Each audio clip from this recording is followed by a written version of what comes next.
Assalamualaikum warahmatullahi wabarakatuh. Perkenalkan, nama saya Septi Ananda Sintia Putri dan Sahrul Gimnastiar. Di sini kami berdua akan menjelaskan tentang masa kemunduran Kerajaan Safawi.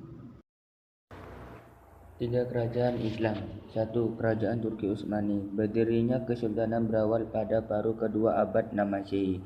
Bangsa Turki yang berasal dari Turkestan melakukan migrasi besar ke wilayah Asia Kecil dan tinggal di Sungai Amu Darya, Tabaristan, dan Gorgan. Kesultanan Utsmaniyah mencapai masa keemasan pada abad ke-16 di era pemerintahannya Sultan Salim I. Sang khalifah fokus pada ekspansi ke arah selatan Turki dan tak ingin kehilangan wilayah penaklukan. 2. Kerajaan Safawiyah di Persia. Salah satu dinasti penting dalam sejarah Iran. Dinasti ini merupakan salah satu negeri Persia terbesar semenjak penaklukan Muslim di Persia. Negara ini juga menjadikan Islam Syiah sebagai agama resmi, sehingga menjadi salah satu titik penting sejarah Muslim. 3. Kerajaan Mughal di India. Kerajaannya pada masa jayanya memerintahkan Afghanistan, Balochistan, dan sebagian besar dari anak India antara 1526 dan 1857. Kesultanan ini didirikan oleh pemimpin Mughal bernama Zahiruddin Muhammad Babur. Tanda-tanda kemunduran Kerajaan Persia sepeninggalan Syekh Abbas I.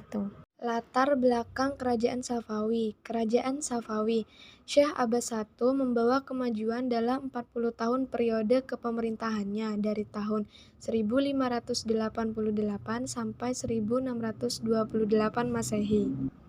Syekh Abbas I berhasil membangun Kerajaan Safawi sebagai keseimbangan bagi Kerajaan Turki Utsmani, bahkan dalam ilmu pengetahuan yang sangat menonjol.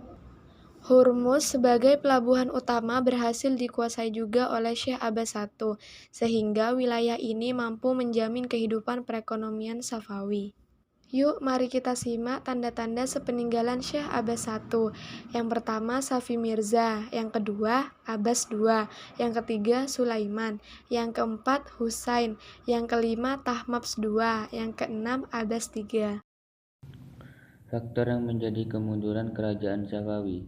Terjadinya perebutan kekuasaan di kalangan keluarga kerajaan. Kesultanan Safi Mirza, Abbas II, Sulaiman, serta Syekh Husain merupakan pemimpin yang lemah pada masa pemerintahannya lepas dari penguasa Safawi karena direbut oleh kerajaan Mughal. Sedangkan Abbas II seorang raja pemabuk kebiasaan tidur yang menamatkan riwayatnya. Begitupun dengan Sulaiman, ia seorang pemabuk dan selalu bertindak kejam terhadap pembesar istana yang dicurigainya.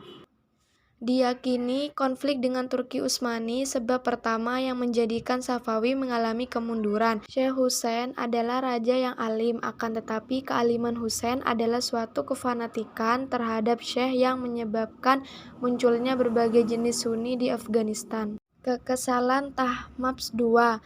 Tahmaps II yang merupakan salah seorang putra Husain dengan dukungan penuh suku Kosor dari Rusia memproklamirkan diri sebagai penguasa Persia dengan ibu kota di Astarabad pada tahun 1726 Masehi. Tahmaps bekerja sama dengan Nadir Khan dari suku Afsar untuk memerangi dan mengusir bangsa Afgan yang menduduki Isfahan. Pada Agustus 1732 Masehi, Tahmaps II dipecat oleh Nadir Khan dan didukung oleh Abbas II yang merupakan putra Tahmaps II. Padahal usianya masih sangat muda, ternyata ini adalah strategi politik Nadir Khan karena pada tanggal 8 Maret 1736 dia menyatakan dirinya sebagai penguasa Persia dari Abbas II. Maka berakhirlah kekuasaan dinasti Safawi di Persia. Kekalahan Safawi. 1. Lemahnya pasukan Gulam yang diandalkan oleh Safawi. 2. Tidak memiliki cukup mental yang kuat, tidak seperti para pendahulu. 3. Terjadinya dekadensi moral yang melanda pemimpin kerajaan Safawi. Demikianlah dinamika kekhalifahan Safawi di Persia. Sistem Syiah diakui atau tidak, walau Safawi telah hancur, masih memiliki sisa-sisanya, meski tidak sepenuhnya diadopsi. Tapi inti dari yang dulu oleh Safawi rumuskan dan dikembangkan menjadi dasar yang tidak dapat dinafikan begitu saja. Sekian dari kami berdua. Jika ada salah-salah kata, mohon maaf. Wassalamualaikum warahmatullahi wabarakatuh.